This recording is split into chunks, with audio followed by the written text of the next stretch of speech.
Hey guys, welcome back to my channel and welcome to part 4 of my GMADE BOM build series. Part 4 will cover the chassis and we will be starting off with the battery tray.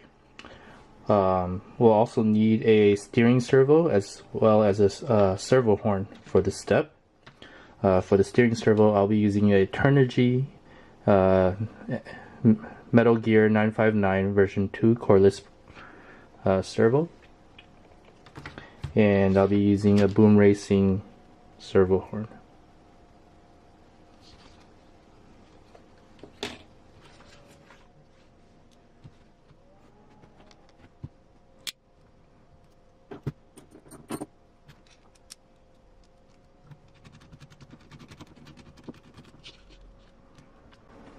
Now, before I've added the servo horn, I've already centered the servo, so that's why you see me putting the servo horn on right away. Of course, there'll be adjustments needed after I mount it up.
And that completes step 24, the battery tray. Step 26, these are the parts that you'll need for step 26.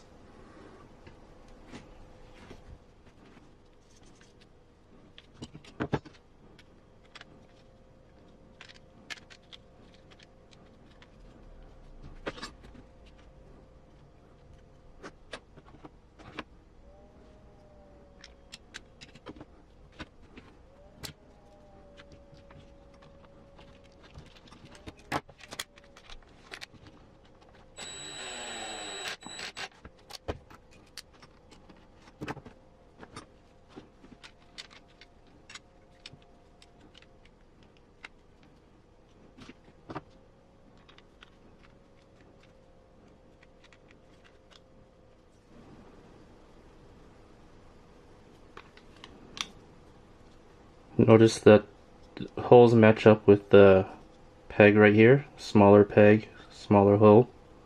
So just pay attention to that when you're assembling the chassis rail.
And that completes step 26.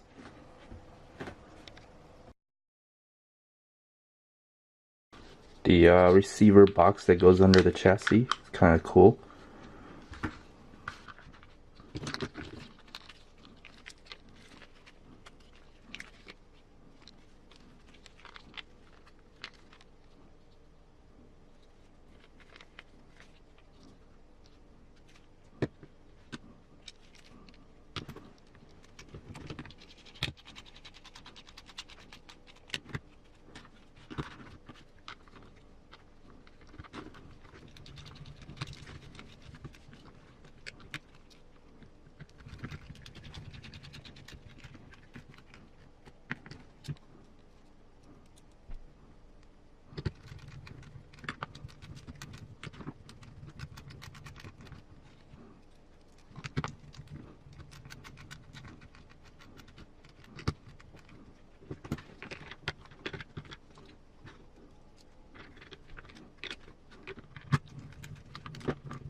Now I'm not going to tighten this receiver box down all the way because of course I haven't put the receiver in there yet. So I'll just kind of loosely tighten it for now.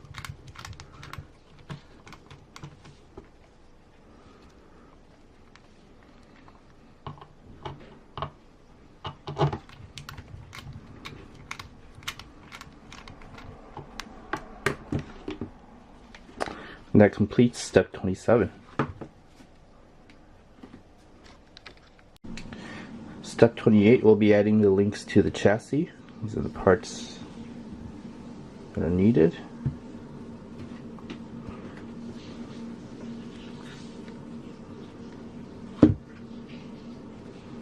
We'll also be adding the side plates as well.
And that completes step 28.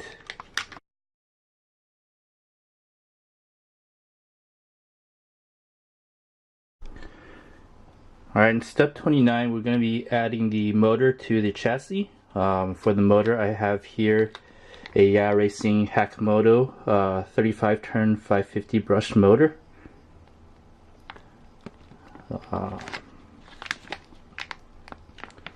And this is supposed to be for crawlers, but you know, that's what they marketed it as. We'll see how it goes. I've got the other version, the Hakimoto V2, in one of my other trucks, so give this a try. Now the parts that you'll need for this step are the motor mount and the housing. You're gonna need 3x12 millimeter round head bolts, 2 3x8 millimeter round head bolts, 1 3x4 set screw for the pinion, and this is a 13 tooth pinion gear that comes with the kit.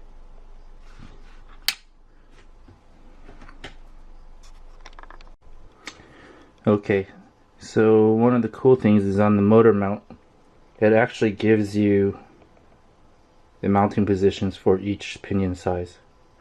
So out of the box we get the 13 tooth pinion, so we'll be using these holes right here.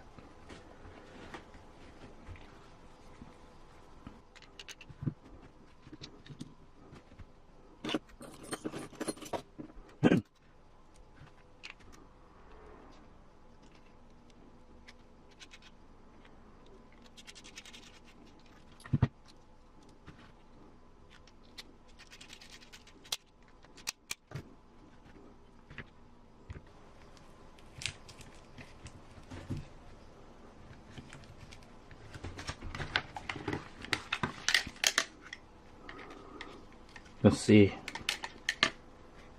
how that is mounted right there.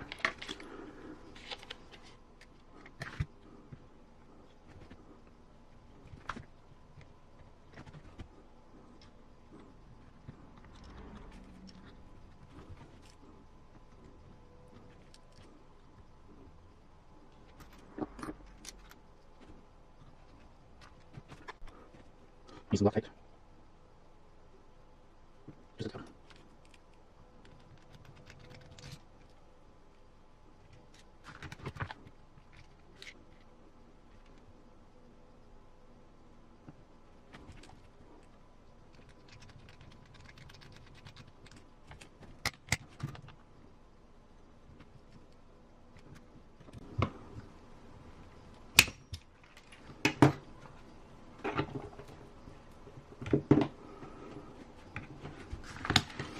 Now I actually probably would prefer not to have these preset holes for the pinion or the mounting of the motor, because I kind of like to set my own gear mesh, and this gear mesh, while it is not overly tight, it's a little bit tighter than I actually like it. I actually like it a little bit more loose.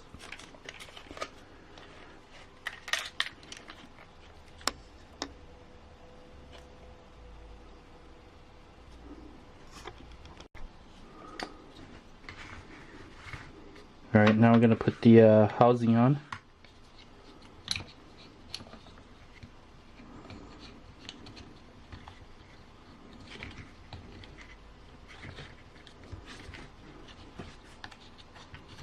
Alright, so one of the problems I'm running into is my motor shaft is a little bit too long.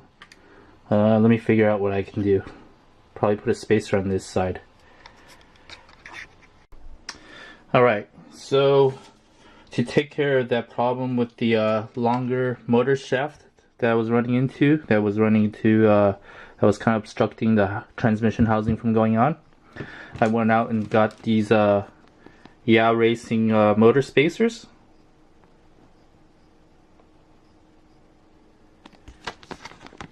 And this should allow me to clear that housing.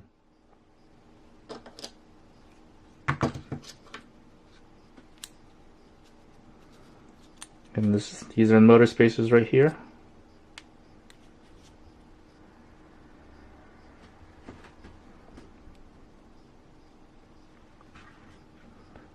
So what that also means is the screws for the motors, they were 3x8s. I had to go find some 3x12s instead to account for the spacer.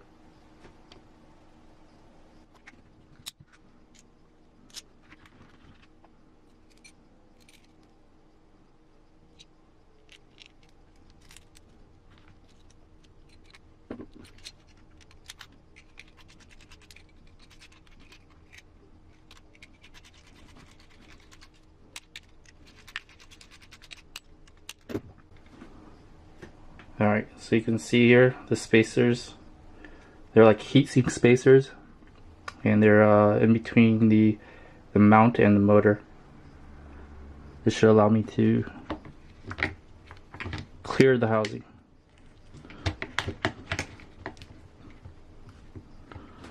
Alright, so I've already corrected the gear mesh to account for the spacer. And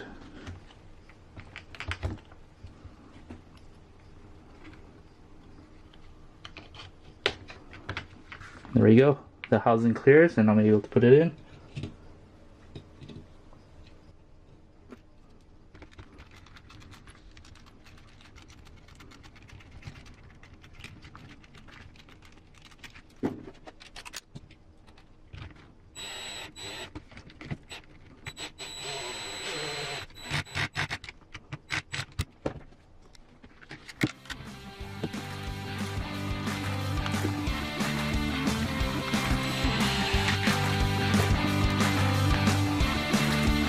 Alright, that completes part 4, the chassis portion of this build. Thanks for watching.